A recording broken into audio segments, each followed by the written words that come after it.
আজকে আমি তোমাদের সাথে শেয়ার করব কিভাবে ইংলিশটা সহজে শেখা যায়, কিভাবে ইংলিশটা সহজে বলতে পারি। তার জন্য অবশ্যই তোমাকে ক্লাসটি দেখতে হবে। আই ডু আমি করি, আই গো আমি যাই, আই প্লে আমি খেলি। ওকে, আই ডু আমি করি, আই গো আমি যাই, আই প্লে আমি খেলি। এখন যদি বলি যে আমি কাজগুলি কি করি না, তখন বলবো I do not. I do not do আমি করি না, আই ডু নট গো আমি যাই না, আই ডু নট প্লে আমি খেলি না।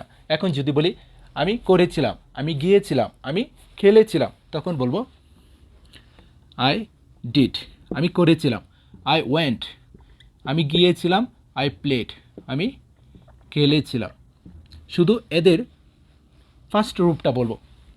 এখানে সাবজেক্টের পরে বলবো ভার্বের প্রেজেন্ট রূপ, এখানে বলবো ভার্বের ফার্স্ট রূপ, তাহলে হবে। আই ডু আমি করি, আই ডিড আমি করেছিলাম, আই গো আমি যাই, আই ওয়েন্ট আমি গেলাম, আই প্লে আমি খেলি, আই প্লেড আমি খেলেছিলাম। এখন যদি বলি আমি করেছিলাম না, আমি গিয়েছিলাম না, আমি খেলেছিলাম না, সেই ক্ষেত্রে বলবো এখানে ডু নট এর পরিবর্তে বলবো শুধু ডিড নট, তাহলে হবে আই ডিড নট ডু আমি করেছিলাম না, আই ডিড নট গো আমি গিয়েছিলাম না, আই ডিড নট প্লে আমি খেলেছিলাম না। ওকে, আই ডিড আমি করেছিলাম না, I did not go, I went আমি গিয়েছিলাম না, I did not go, I play আমি খেলেছিলাম না, আই ডিড নট প্লে।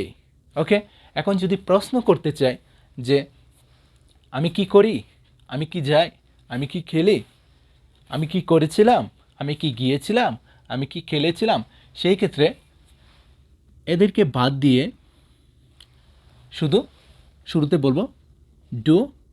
যদি প্রশ্ন করি আমি কি করি, ডু আই ডু আমি কি করি, ডু আই গো আমি কি যাই, ডু আই প্লে আমি কি খেলি, এভাবে প্রশ্ন করব। ওকে, আর যদি প্রশ্ন করি যে আমি কি করেছিলাম, আমি কি গিয়েছিলাম, আমি কি খেলেছিলাম, তখন এই ডু এর পরিবর্তে শুধু বলবো ডিড, তাহলে হবে ডিড আই ডু আমি কি করেছিলাম, ডিড আই গো আমি কি গিয়েছিলাম, ডিড আই প্লে আমি কি খেলেছিলাম।